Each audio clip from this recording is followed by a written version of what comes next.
This episode of Dude Soup is brought to you by ExpressVPN. Protect your online privacy at expressvpn.com/dude. Hey everyone, welcome to Not Dude Soup. What are we calling it this week? We're calling it the Funhaus Podcast. Funhaus Podcast and Chill. That's right. We're just hanging out today. James is going to be playing Super Mario Galaxy. Yes. We're going to be chit-chatting. We're going to talk about some stuff. I was thinking, I wrote up some story ideas, but I actually have a story to start us off with because James, Elise, and I were testing out our vocal cords, warming up our voices with some beautiful singing, some trills, some ad-libs, if you like to call them. And James posed the question of, have you ever been in a room with a bunch of singers and one person sings and it sets off a chain reaction of singers trying to out-sing each other? I lived in Oakland for a while. Say no more. And one of my roommates was this woman who went by the name Princess Cassandra Marie. She was wonderful. She's a wonderful person, beautiful spirit. She did a musical at her church. And one time, all 20 of them came to our house to rehearse. And you know how a lot of times in songs, everyone's singing the melody and kind of, doing basic harmonies with each other, but it's all kind of the same. And then there's one person kind of going, yeah, woo, adding in some flavor. When they were rehearsing, all 20 of them were doing that. So no one was singing the actual song. They were all going all over the place, and it sounded beautiful. Beautiful. Yeah, beautiful. They say less is more. Did you tell them that? Or is she going to have to hear that from this podcast? She doesn't have internet, so. No. She lives off the grid. Okay. Anyways, James. Yeah. Why are you playing Mario Galaxy? You know, John, that we recently did a Mario race run where we raced all the 3D Mario games against each other. And I was given the task of playing Mario Galaxy, and it's been a really long time since I've played it. And ever since we did that recording, I've been hooked playing the game. John, are you a Mario Galaxy 1 or 2 man? I am a neither because the game gives me vertigo and I have to put the controller down and lay down and take a nap. And then once I wake up, my nausea's gone. Well, don't watch because you're going to get super sick watching me. I'm trying to focus on the webcams because it is a little much for me. I can glance at it. I was always a fan of Mario Galaxy. But I think when I played it the first time, I just kind of played it and I was done with it. I was I just did it the bare minimum to get to the point where I could be done with it. It's a lot more linear, right? I'm trying to. What's up? It's a lot more linear. It's not like Mario 64 or Odyssey where you have these big areas, these big levels with a bunch of stuff you can play with.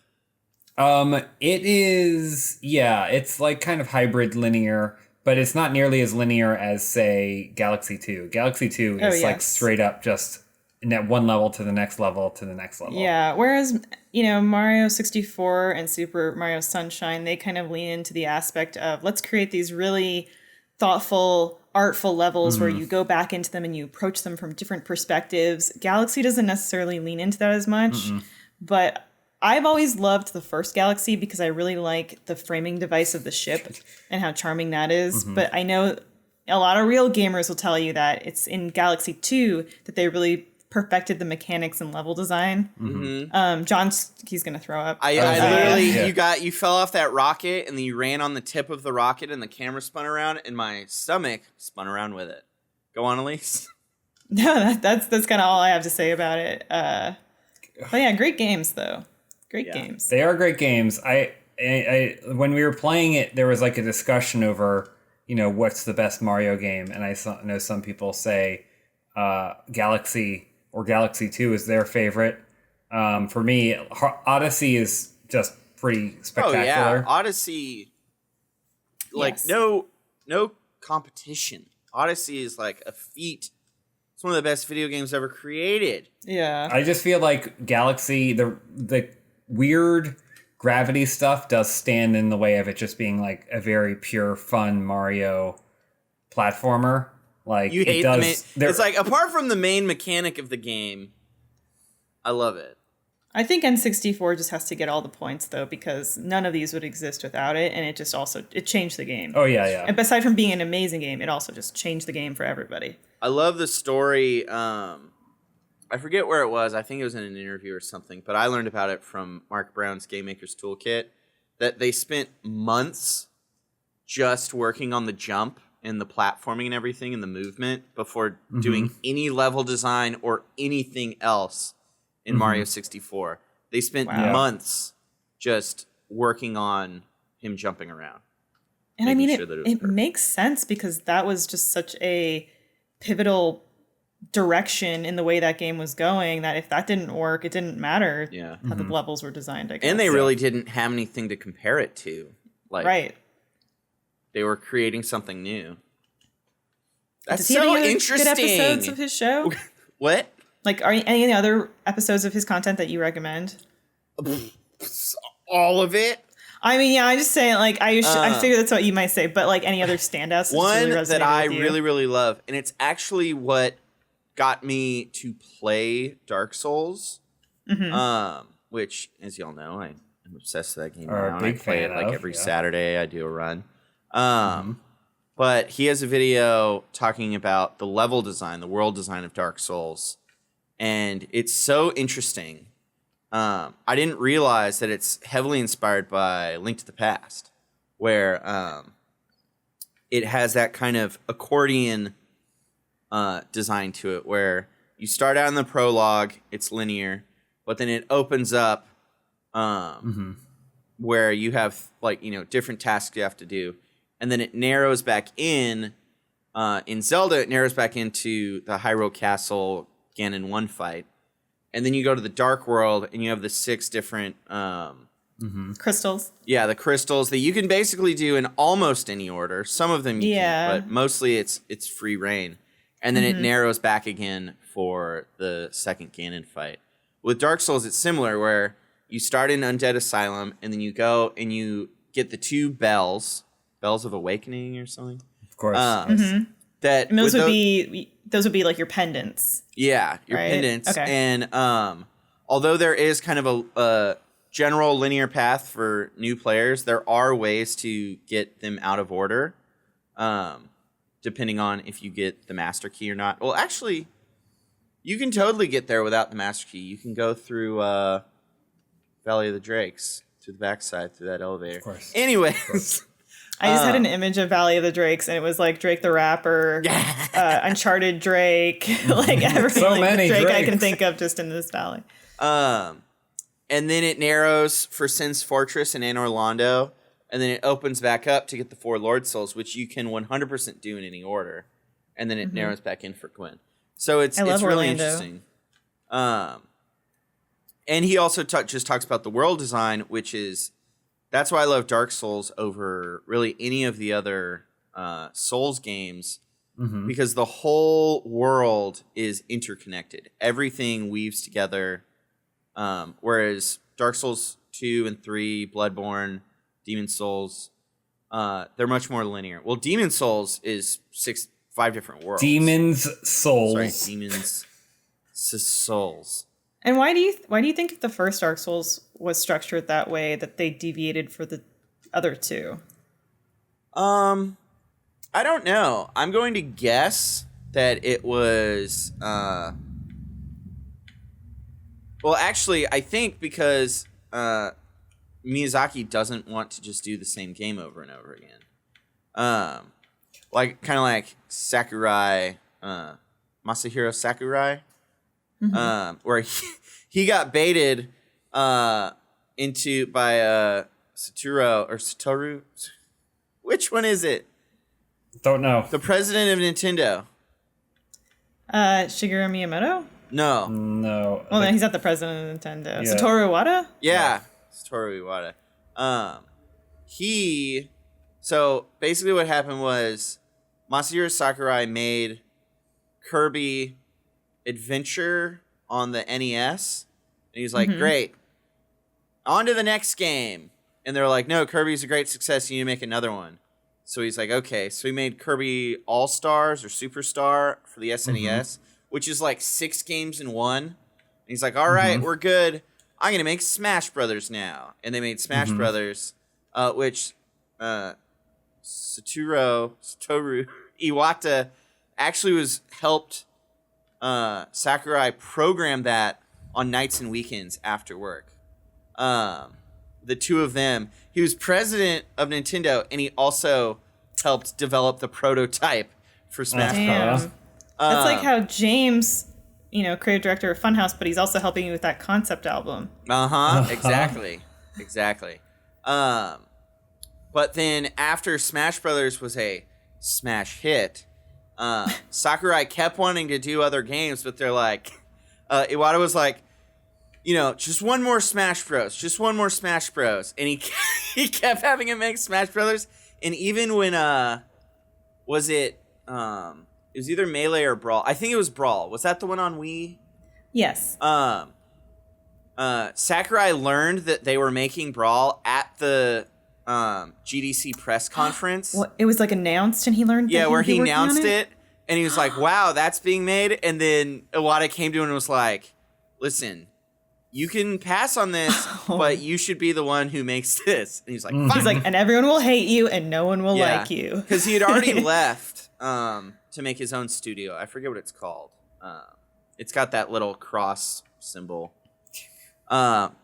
Anyways, yeah. And then I think that's why he made the most recent Smash Brothers. It's like it has everything in it. Like, it's designed, it's like, so that you could never make another one, because how could you ever like top it? Yeah. That was kind of the vibe I got with the most recent one. I love when creators put those caps on their own works, so either no one can continue it or replicate it, like doing those fire bombings where you kill your whole it's essentially like wrapping caution tape around your own work, and I love it. Well, we had the guys from the Stuff Dreams Are Made Of on the Funhaus podcast. Don't cry. And they were talking about props and things, and I guess Kubrick used to, like, after his movies would be done, he would destroy wardrobe and costumes to make sure that they didn't show up in other movies and stuff. Basically the way that the system worked was that, a lot of these things were rentals, or they would get repurposed in some way for another project. And he knew that that's how the prop and art department system worked, and he went, I don't want any of my stuff appearing in other places, so he just had it all destroyed. Maybe people would, like, secretly sneak off with something. But he firebombed it all. That's awesome. But sorry, I got sidetracked with Sakurai. But basically, I think Miyazaki was the same way, where he made Dark Souls, and he's like, now we're making Bloodborne. But FromSoft was like, Dark Souls 2. And you got it. He was like, nah. No, I'm good. So he was making Bloodborne, and another studio made Dark Souls 2. And I know there are a lot of people that love Dark Souls 2. I'm not one of those people. For a lot of people, it was their introduction to the franchise, and so it holds a special place in their heart. Personally, I feel like it is not in any way comparable to Dark Souls 1 or 3. And then Dark Souls 3, I think, was them convincing Miyazaki. They're like, come on. Do one more, and we'll let you do whatever the hell you want. And so he made Dark Souls 3. One for you, one for us. Yeah, one for you, one for us. So I think that's why Dark Souls 3 is very linear, because of that. What was his involvement, if any, in Sekiro? I think he oversaw it, but he wasn't, like... I think he was an EP, but not like the game director. But I'm not sure on that. But I do know it was another team within FromSoft. So yeah, so that's all my game knowledge. That's what all we're the game talking knowledge I about. have. Little Souls talk. Yeah, Souls talk. Souls. I got Souls on the brain, guys. This last I Saturday, know. I did a pyro tank build. Mm-hmm. Because I don't know. What does that mean? It basically, in Dark Souls, one of the things is your equipment load, the weight of armor you have, determines kind of how fast you move, and if you have, you gotta wait for that platform, James. So here's the thing. This is why Galaxy will never be like Mario Odyssey is just a Mario game. These gimmicks are so terrible, and they've only gotten worse over time. Trying to use a controller to try and navigate this is just it's just a burden. It doesn't feel like an exciting part of the game experience. And it doesn't know where my controller is. Sorry, we're playing Mario Galaxy. Anyway, Can you not turn off the motion and just do No, it? because there's no other way. It was designed for the Wiimote. It's an emulation. Yeah, or whatever. I didn't know if. I guess they didn't remake it. So. Yeah. Sorry, John. You were saying that you were I'm describing. just ranting. Anyways, normally I go for the fast roll, where you're super fast and you can roll fast and everything. But that means that you're wearing very little armor, and you're pretty weak. So and you don't have a lot of poise, which is basically like if you're in the middle of an attack and you get hit, it will break your attack. Wait for the platform, James. So this time I did a tank build where I basically had the heaviest armor I could. Congratulations, James. Thank you. He just beat the level, audio listeners. Yeah. And I was basically able to just do whatever I wanted and didn't even really have to worry about getting hit. And it was really fun. But how did that affect your time? Because I know on your Saturday plays you're trying to get that time down, right? Well, that was the original thought. But then I realized I need to just focus on trying everything because the first 3 or 4 times I beat it, it was a strength build. Whereas, it being an RPG, there are many different builds you can do with the different skills and different weapons. And there's 3 different magic, types. So now what I'm doing is I'm basically just doing a different build that uses weapons I haven't used before, stats I haven't used before, builds I haven't used before. And I'm just going to be doing that over and over and over until I feel like I've perfected it or, learned as much as I can. And then I'm going to start doing like actual runs, trying to get that time down. It is fun. I mean, like, obviously I never got into Dark Souls, but the whole aspect of being able to play a game again and again and appreciate it in new ways is like pretty a wondrous thing. I'm getting a lot of that with Hades. Yeah. Where, I played it again last night and I was like, I don't even like the gun, but I'm gonna use the gun. Like, why not? Yeah. I don't know. Do any of you have games like that you've played like a bunch of times? Because for me, it's few and far between.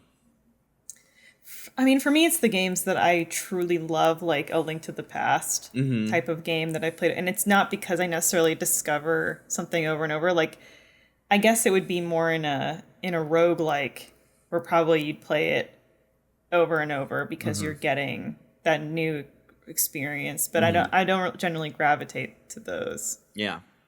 Do you have others besides Dark Souls? A few. I mean, I think Ocarina of Time, Mario 64, those I've started dozens of times. I don't know how many times I've beaten them. Same. Same with you, Link to the Past, I've beat like 3 or 4 times. And then Celeste, I've done that's a 2 or good 3 times. I love Celeste. But a lot of the games, they're linear like that. So replaying it is like you have to take a break before you can replay it. One of the Katamari game, like any of the Katamari games, is something that I could just have like you pick it up and you'll just play a random level because that's always going to kind of feel slightly different. Yeah, definitely. What always happens to me is I'll pick up Katamari and then I'll play it for like 4 hours straight and then I won't play it for like another 2 years. Yeah. Sometimes it's the mechanics. You just want to be reminded of the mechanics of the game the music. that you enjoyed. Yeah, Music and Katamari. Music. I love that they have that melody and then there's so many different versions of it. Yeah. It's so good. Elise, being a big fan of Link to the Past, have you ever watched any of the randomizers? No, I haven't. Like, what is the big takeaway from that? They're from very watching nerdy. those?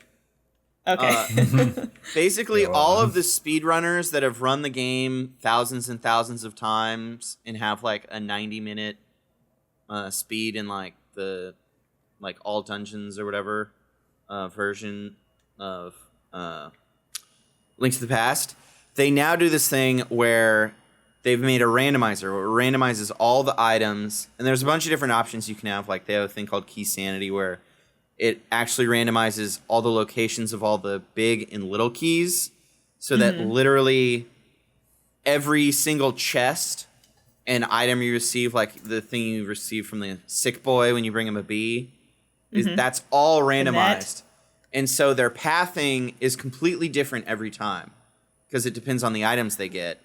So, is this game breaking in any way ever? Oh, yeah.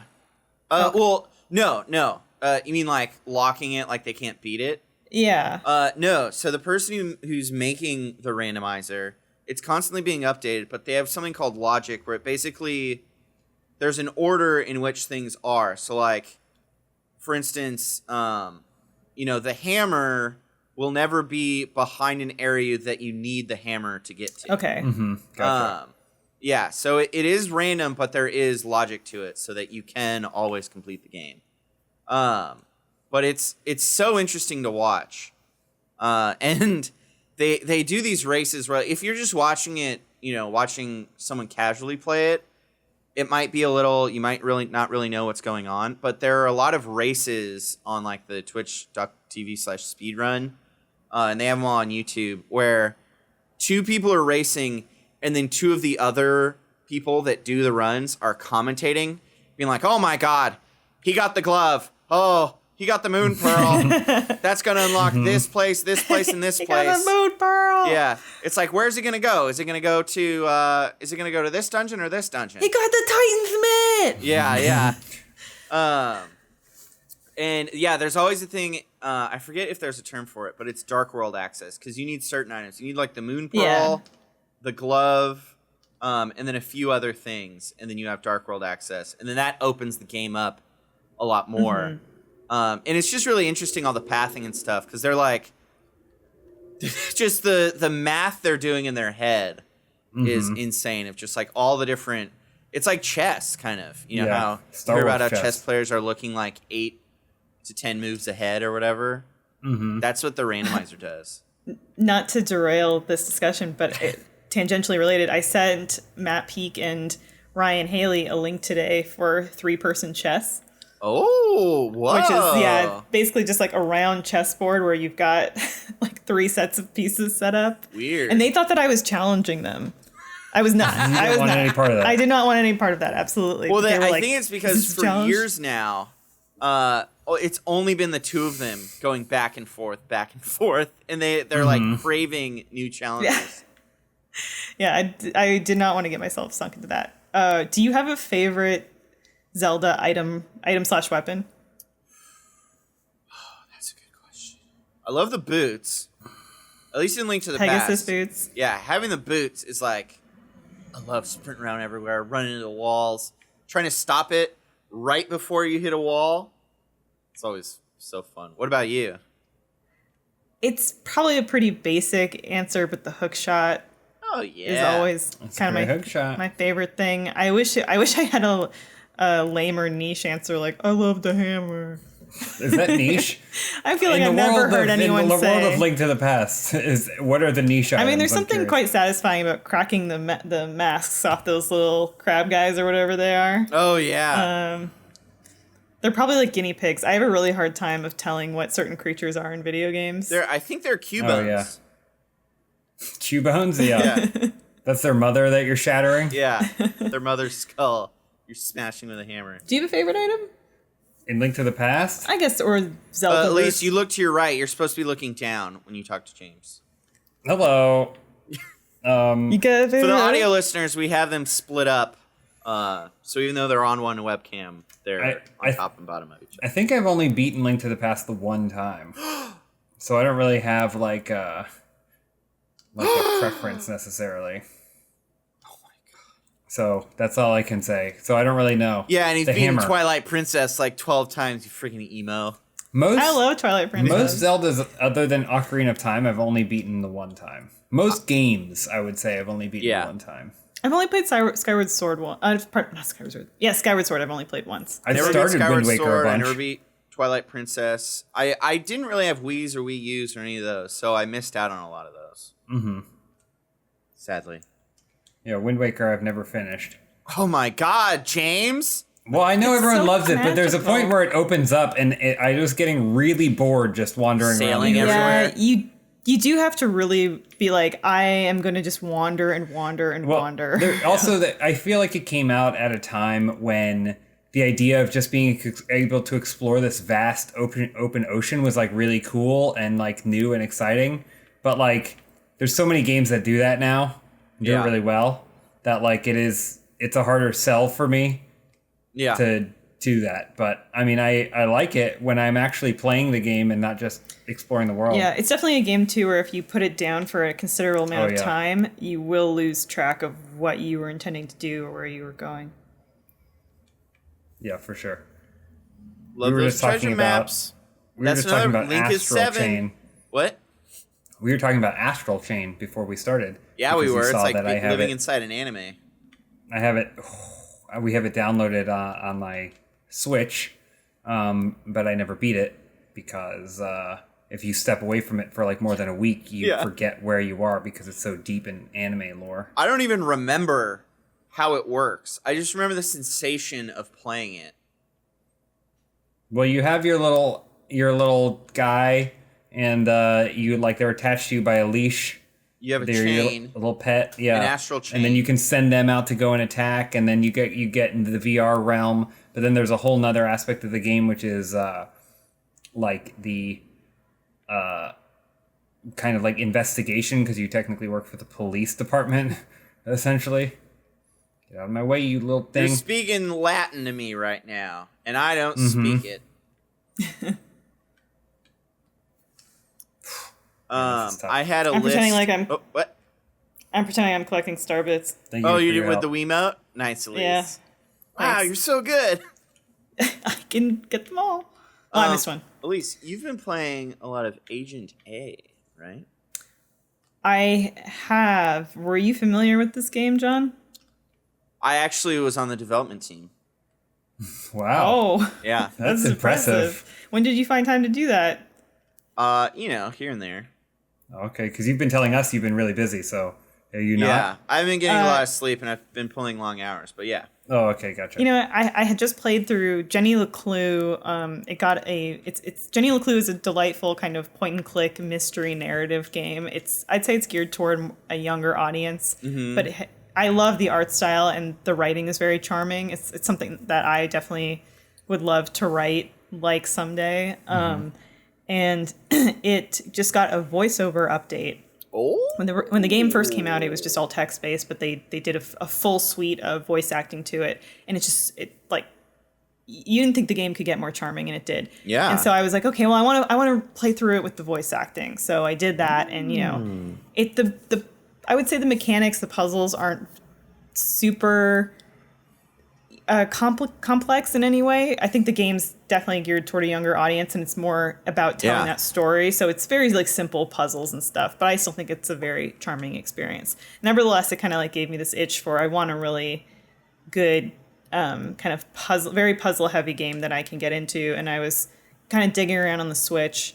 What's kind of cheaper, and I know you love Professor Layton.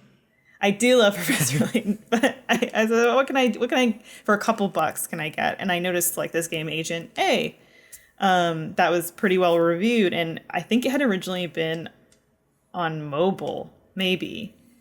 But basically you're a secret agent and you're infiltrating this spy's lair, and then you are tackling almost these escape room-esque puzzles to get through them. And you saw me play a little bit.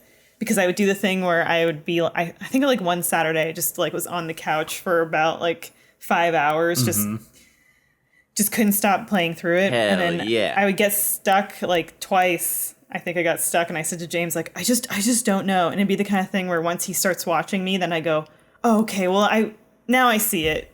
Now it's this and this. But I take credit for solving. But then he'd take credit for it. But yeah, it's very those cool environmental puzzles where it's like, you need to, get this switch on the wall to from behind this glass case, but there's a code written on the case, and then you notice that there's a similar code drawn on this monitor over there, but the computer needs a passcode. So it's like, it's just kind of all that really layered, Interesting. minutia puzzle solving, and I think it's great. Yeah, it sounds wonderful. I mean, escape rooms, any sort of escape now is good in this time. Yeah. You just made me realize that I had a thought yesterday with you two being a That's couple. new. Yeah, very Just astute. kidding. I'm sorry. I couldn't resist. I'm sorry. With you two being a couple, do you find it easier to play horror games? For sure. Because Oh, yeah. personally, Yeah. a couple Halloweens ago, I tried to stream the first Resident Evil, and I had to stop because I was so scared. But I feel like if I had someone next to me, like, we'd be able to, like, ground each other. Yeah. Like, not even, It's definitely not even a girlfriend, less just stressful. like, just a second human that you're a experiencing body. the game with together. Yeah, just But maybe a girlfriend, maybe. maybe a girlfriend. Supermodel girlfriend, Yeah. supermodel / girlfriend. Brooke Burke. Slash scientist I was girlfriend. a slash doctor, first responder. Astronaut girlfriend. No, I think you're absolutely right. Yeah. But we also will like play a lot of horror games together and kind of take turns, because there's definitely an increased stress level when you're the one that's driving it. Yeah. When you can just watch somebody else and go, do that. Yeah. Like we played through Hellblade together, which I wouldn't say is a conventional horror game, No. but we took turns playing that. And then like Little Hope, we just played together. What was the other Made of Skur? Oh, Made of Skur. But that was all you pretty much playing. Yeah, but it was the I kind of think- thing where there would be points where I was like, I'm good, and you're like, nah, come on, like, let's finish, let's play Goading more or you. whatever. Like, and I feel like if you're alone, you might not always feel like you have that person pushing you to want to keep playing. Isn't it? I thought it was pronounced made of skirt. Yeah. Okay.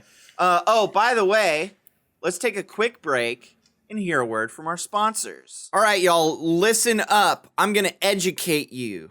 I don't know if you know this, but social media has been engineered to exploit you. That's right. Have you ever been looking at something or thinking about something and then suddenly you're getting ads for it? Guess what? That's not a coinky dink. That's the frickin' man analyzing you and selling your data to the highest bidder. That's right. It's called surveillance capitalism. All that stuff goes to the man if you're not protecting your data. That's right. You can put a layer of protection around your data with ExpressVPN. Haha, didn't know who I was talking about. You know now, it's ExpressVPN. Now, you still need to be careful with what you share on social media, but ExpressVPN can make sure your web browsing is more anonymous. That way you're going to minimize the freaking man getting all up in your brain recommending cat food the moment you think about cat food. I don't even own a cat. I was just thinking about it. I wonder about that num-num. What's it made out of, that wet cat food with that weird long-haired white cat eating from that crystal dish? And then I got an ad for it. What the heck? Come on, social media. Get out of my brain. And I know you're saying, what? I'm going to use a VPN, but my internet experience is going to be slower. Guess what? That's true for a lot of VPNs, but not ExpressVPN. It's in the flippin' name, okay? It's incredibly fast and easy to use. You just tap a button and you're protected. You know how to tap a button, right? Anyways, if you don't want to be a chump and give your data away to tech companies for free and let them exploit your personal information, maybe you should visit expressvpn.com/dude right now. If you do, you can get 3 extra months of ExpressVPN for free. That's right. expressvpn.com/dude. DUDE, dude. Protect your data. Go to expressvpn.com/dude to learn more. All right, y'all, if you've been here for a while, you know that I am the flippin' spokesperson for Mint Mobile at Funhaus. Why? Because I'm a user of it. I used to be on some other carrier. I was getting some good cell service, but guess what? Everybody gets good cell service now. That was the thing in the early 2000s, you know, with like, hey, is my call connecting now? Is my call connecting now? That's the old school with the coverage. Everybody's using the same flipping satellites. Everybody's getting the same coverage. So why are you paying more at Big Daddy cell phone company? You should be with cool Uncle Mint Mobile. And guess what? It's the holiday season. They're bringing the good deals. If you switch to Mint Mobile and buy any 3-month plan, you're going to get another 3 months for free. You don't got to go to a flipping store, have a 17-year-old make fun of the shirt you're wearing, call you a boomer. You can just order safely from your home and maximize your savings with plans starting at just $15 a month. Most of these phone bills, what are you paying? 80, $100 a month? Well, let's do the math here. 15 plus 80, you're saving yourself at least $600 a month. I was more of an art student growing up. Like I said, for a limited time, buy any 3-month Mint Mobile plan and get 3 months free by going to mintmobile.com/dude. That's mintmobile.com/dude. Cut your wireless bill down to $15 a month at mintmobile.com/dude. Oh my God, my stomach's a grumbling. What am I gonna do? I got so many things. I'm working. I'm doing laundry. I got all my bills to pay. I'm learning freaking Korean right now. I don't got no time to cook. But guess what? I got DoorDash. They're gonna come to my door in a flippin' dash and bring me some delicious food. And I'm going to save time. And guess what? I'm saving time, living my life at 100 miles per hour. It's the only way to do it. I'm learning Korean right now. That's not a bit. I am learning Korean. Annyeonghaseyo. Maybe I order some Korean food. Maybe I order some bibimbap. Maybe some bulgogi. Maybe some gimbap.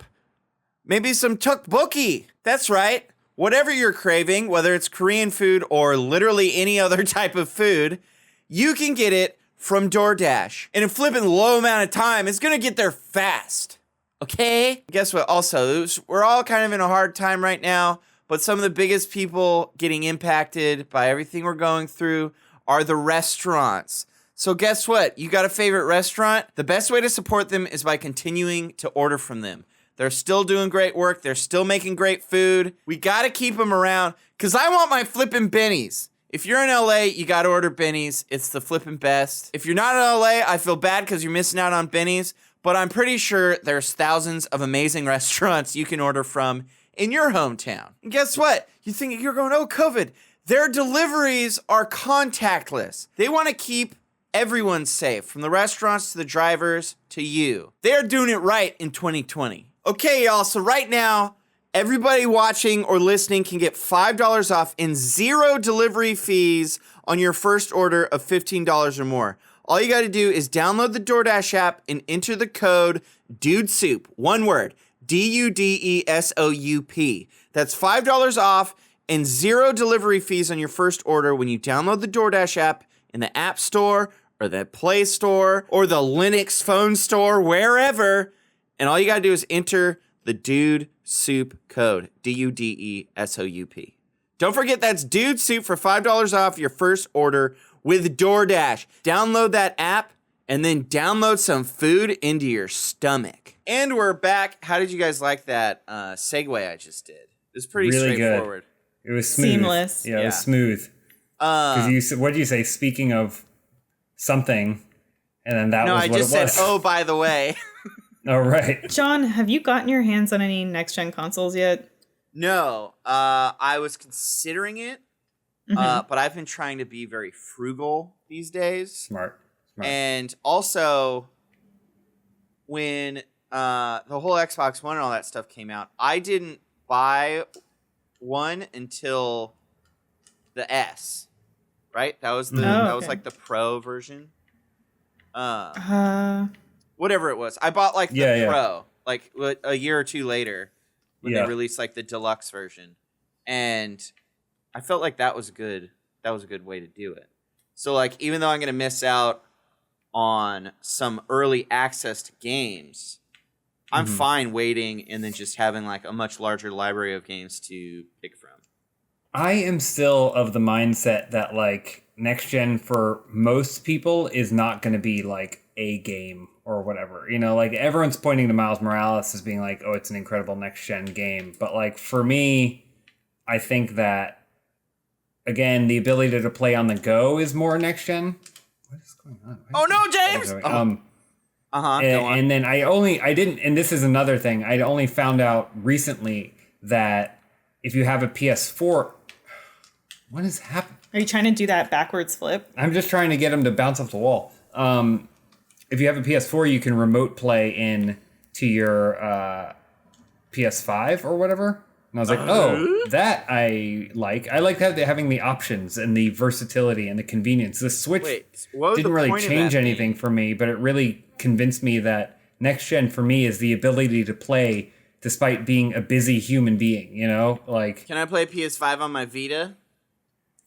Probably not. Can I play it on my PSP 3000? Did they make it to 3000? Yeah. Yeah. Wow. Yeah, you and Greg Miller can play together. Yes. I actually Does that have a PSP. multiplayer compatibility? But yeah, so I don't think people that don't have next gen right now are missing out truly. No. Also, I mean, if you have a PC, not that I am a PC purist or whatever, but what brought me to the idea of the horror thing was I was like, I think I'm actually going to play Resident Evil Village. But then I watched the trailer and I almost peed myself. And then I said, natural. Dude, I got to get a girlfriend before April. You should put out a personal ad. Looking for someone to watch me play Resident Evil. Exactly. Did you play Resident Evil 7? Well, no, because I saw gameplay from it, and just that dinner scene where they're sitting at the table and there's all the rotten food. I was like, this is not, I cannot do that. I loved because it very much harkens back to the original Texas Chainsaw Massacre, the scene when they end up at the family house later, and the whole just decrepit families gathered around. Which just, to me, it was like one of the most traumatizing scenes of that movie. Yeah. But I think that Resident Evil Village, it's got like Resident Evil 4 vibes to it. Obviously with the village aspect, but I do think it's gonna open up. I'm pretty excited for that game. Nausea is something I experience a lot that prevents me from enjoying video games. Like, for instance, this game, Mario Galaxy, turns my stomach upside down. Yeah, it's pretty rough. Anything that's gross, like rotting food on a table, stuff like that, it's like hard for me to stomach. I don't know what it was, but the day that we played Surgeon Simulator 2, it was you, James, Lindsay, and I got so just sick playing that, and I don't know like what it was about the. Maybe it's because it's first person combined with just like really janky, wobbly physics, wobbly stuff. But and people in the comments were like, "What's with the lease in this video?" And I was really like so nauseated doing that. Well, you kept your cool and made some good goofs. The twin, Lindsay and I were the twins. Yeah. I guess you guys were twins too. Not at. Oh, god damn it! The Photoshop of Lindsay and I as twins is nightmarish. Oh, the Photoshop of all four of us is like Jesus Christ. Yeah. One time I took pictures of all the editors, and I tried to put together like a monster human with all of our features, because there was some joke about like who the editor is, and people were wanting to know who edited what videos. Oh, yeah. And so I was going to be like, oh, it was all this guy. But I couldn't make someone who looked like, I couldn't find that uncanny valley. Like, it just looked like garbage when I was trying to use everyone's features. Were you trying to do like an amalgamation of everyone's features, or were you picking apart like? Well, I took like Dawn's eyes and Dan's beard and things like that. It did not work, sadly. But I do still have all those photos, and something I've done recently is I have a Google Chromecast, and I learned that you can set the screensaver to just pull from your Google Photos, and you can select it by people's faces. So I just selected like 30 people, like everyone from my family and like all of you guys and everything. So it just kind of cycles through, just showing those pictures like every 10 seconds it switches to a new one. And a lot of them like are just one of you posed in front of a green screen, but like for some reason the same shot of Dawn that's from that picture series I took, it's him kind of close up, just making like a big creepy smile with wide eyes. That one keeps showing up. Like I'll just be, because sometimes I punch. Oh, and I tapped the side and it muted. Sometimes I will have watched something and then I'll stop, but I'll leave my TV on, and I'll just be like on my phone or drawing or something, and I'll look up and it's Dawn, just like staring into my soul with that giant grin. And then movers come and they move the TV out of the way, and at the window behind it, Dawn's standing right there. Don't joke about that, Elise. I'm gonna have nightmares. Sorry. But can you imagine how weird it's going to be for your Resident Evil girlfriend when she's over and then the TV has all these weird images on it? Resident Alien girlfriend. Oh. My favorite, though, is that for some reason, I don't know why, the same because you can set it so that sometimes it shows two pictures, and the combinations that it chooses to show are really funny, and there are some recurring ones. So there's one that recurs where it's a picture of Bones and Allie. It's like their wedding photo or something. Or something. Of course that you. Well, it's them posed together looking fancy. Mm-hmm. I think it was. I went to Bones' house in Oakland, and I took out my phone and I took a picture of it. It was on the fridge or something. And then beside it, it's my youngest nephew bawling their eyes out. And that always comes up. Just those two pictures next to each other. It's great.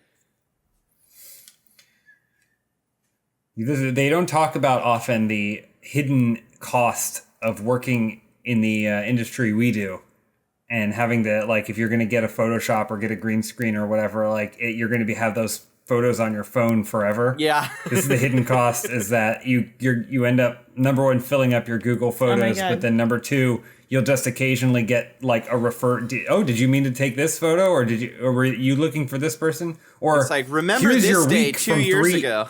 Yeah, here's what happened 3 years ago or whatever, and it's like John Smith in spandex or whatever, like we made a GIF out of your photos. Yeah. I have a question. This is something I was thinking about. Where do y'all want to travel? I know this is just a pivot, but do y'all have any travel dreams, or have you already fulfilled them? Well, that's a great question, especially after this year, because we all got sidelined in our homes quarantining. James and I, we had hoped to go to Japan. He's been before, but we had hoped to go to Nintendo Land, opening there. Poor Nintendo. If I had a dime for every time I've heard poor Nintendo. So that's definitely one of them. Was that actually like on your guys' to-do list for the year? It was, yeah. Yeah, we were like looking at dates and times. What the fuck? We were going to go after the Olympics. So we figured that all the jocks would clear out then. That's true. That I mean, not right now, but that is actually a great tip I learned from one of my mom's childhood friends, Tommy Tebow. Go on. That's actually where we learned it too, but go on. For those of you, you might know, I've mentioned this before, I was at Disney World on 9/11. And the reason is because the best time to go to amusement parks and things like that is like the week after Labor Day when all of the schools start the school year. We went and the lines were so short everywhere. Yeah. It was amazing. It was one of the best weeks of my life. With just and that. then it ended with 9/11. And then the world changed forever.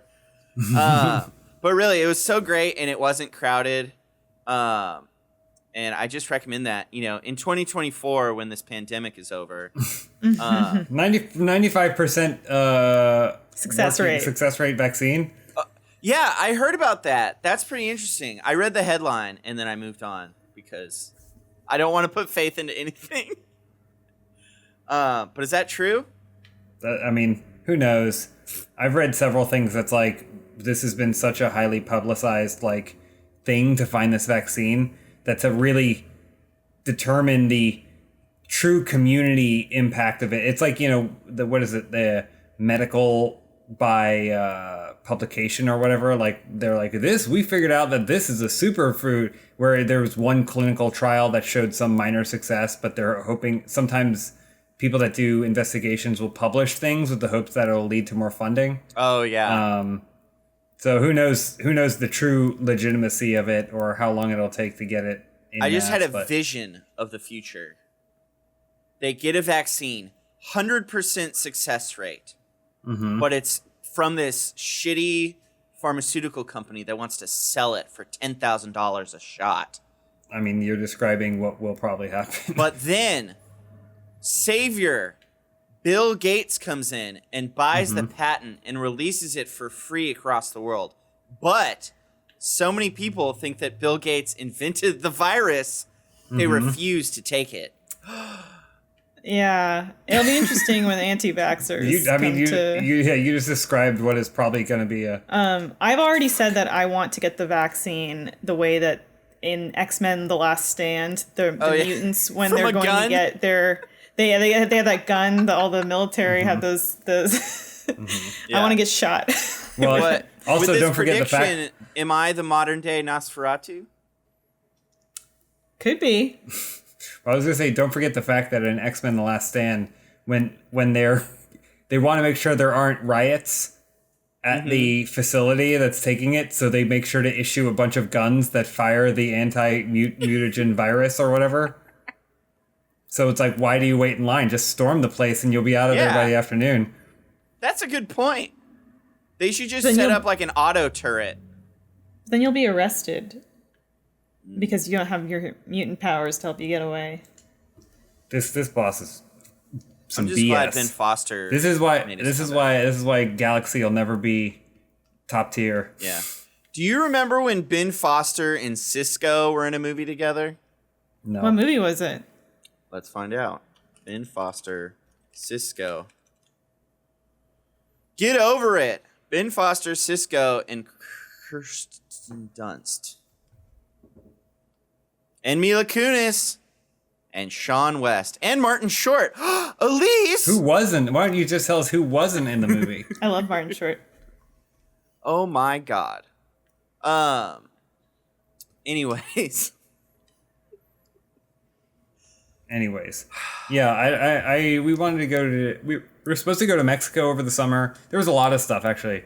We were supposed to go to Vegas, basically like the weekend after everything got bad in LA, because that was kind of like end of March. We were supposed to go to Vegas for my birthday.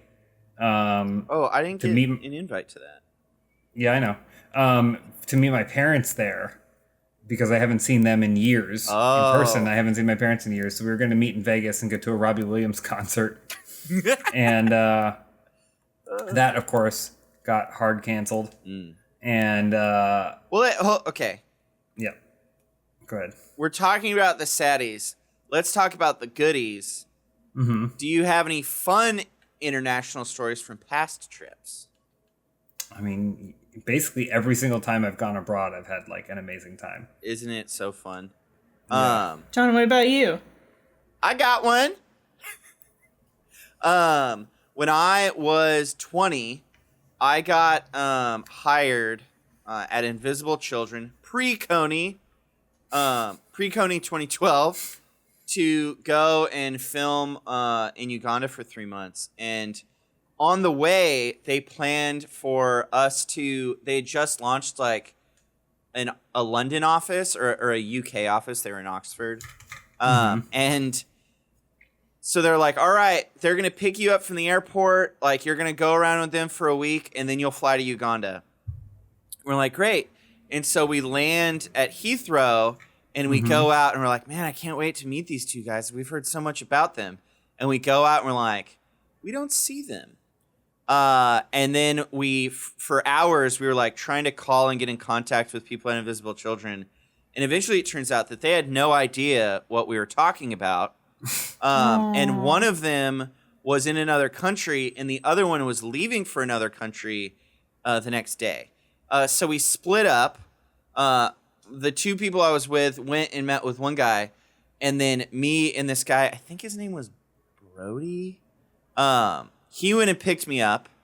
We drove to the Oxford mansion, like Oxford estate, that one of the guys was just like his parents owned. I slept there for a night, and then we flew to Portugal. And we were there for 24 hours. We landed on a Saturday. We did an Invisible Children screening on Saturday night.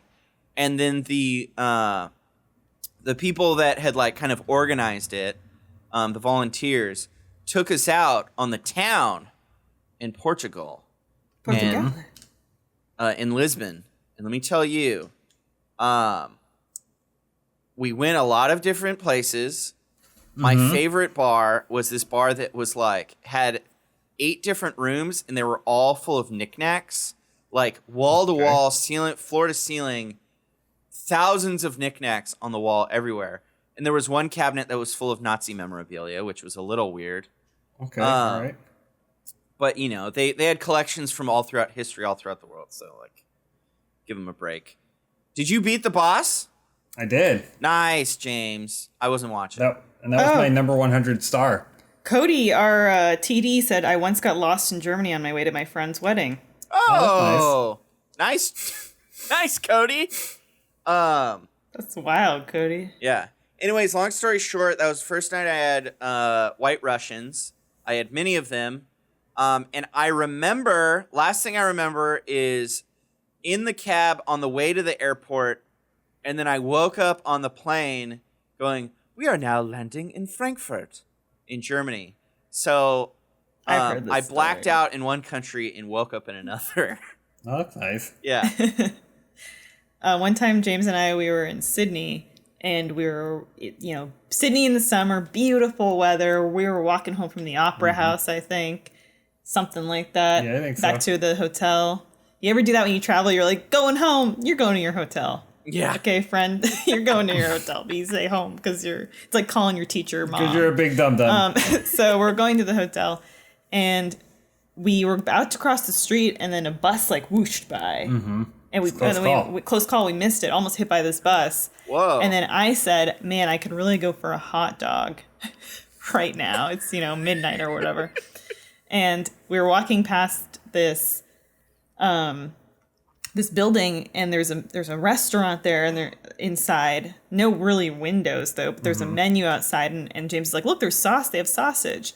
And he's like, let's go in here. And I'm like, okay. So we go in, and we're like, this is strange. And it's actually a restaurant that's part of a hotel, like an older hotel in Sydney. And being, a British colony, Sydney has a lot of that kind of old Western European vibe to architecture and history to it in a lot of ways. And so we go in this building, and then we go into the bar, and we thought we were in purgatory. What? Because it was the weirdest bar.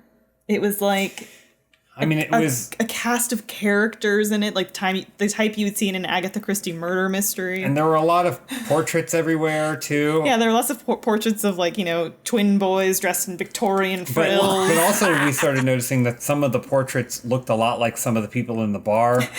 There was like a Russian guy. There was like all kinds of stuff. Yeah, it's but the cast of there's a guy, there's a guy hunched at the bar and he's got an eye patch and he's he got epaulets on his shirt and it looks like he's got a past. And then there are two old women who look like they just got dressed up for the night to find their lost lover, who are seated, and all the furnishings feel very decadent and old and like they just came down from an attic. But we were like, what the fuck? And I was like, y'all got hot dogs? But it was like such a weird, and we were like, did we get hit by that bus? And now we're in some weird limbo purgatory place. I thought you were going to say that the bus almost hit you and then you went into the restaurant and the bus was there at one of the tables on a date. Well, the other thing too is we went back to Sydney and could not find this place. Yeah. So we're not convinced it was even real. We may have been on shrooms. Did I ever tell you guys about when I went and did my interview at Crunchyroll and what happened trying to get to the office? I don't think so. Basically, I went, I took the BART there and then I walked to the office. And it was like the entrance, the office itself was very swanky, but the entrance, the front of the building was kind of old looking and it was like the door was kind of in this recessed area, so it was kind of hard to find. And then when I get in there, I walk in and it's very dark and there's this elderly man in a security guard jacket sitting there behind the desk. Like Dick Van Dyke in Night at the Museum. Yeah. So except one of his eyes is jutting out to the right and it's completely gray. And I was like, oh, damn, this guy's had a life. I was like, hey, and he was like, what? I was like, floor 7? I'm going to floor 7. I have an interview. There is no floor 7. Yeah. And he's like, all right. And he stands up. And then he slowly walks to the elevator and I slowly follow behind him. And we get in, and he just kind of glances at me and then pushes both 6 and 7. And then we go up, and then when it gets to 6, he hobbles out. And I was like, this isn't the floor we're going to. And then he turns around and he has this look of shock and surprise as I'm still standing there, as the doors close. He turned around and made up and was like, huh? Right as the doors are closing. And I was like, all right. And then I went up to 7 and I did my interview. And then when I came back down, he wasn't in the lobby. So it was a ghost for sure. Yeah, it was a ghost. It was a ghost.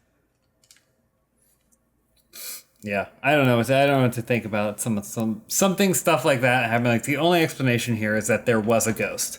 Yeah. True. Maybe I'm a ghost. I hope at some point someone sees me and they go, that's a ghost. That was for sure a ghost. Or I hope that if I haunt, I do it in a very useless kind of way. Like that. Well, I just meet people going to apply for jobs at Crunchyroll.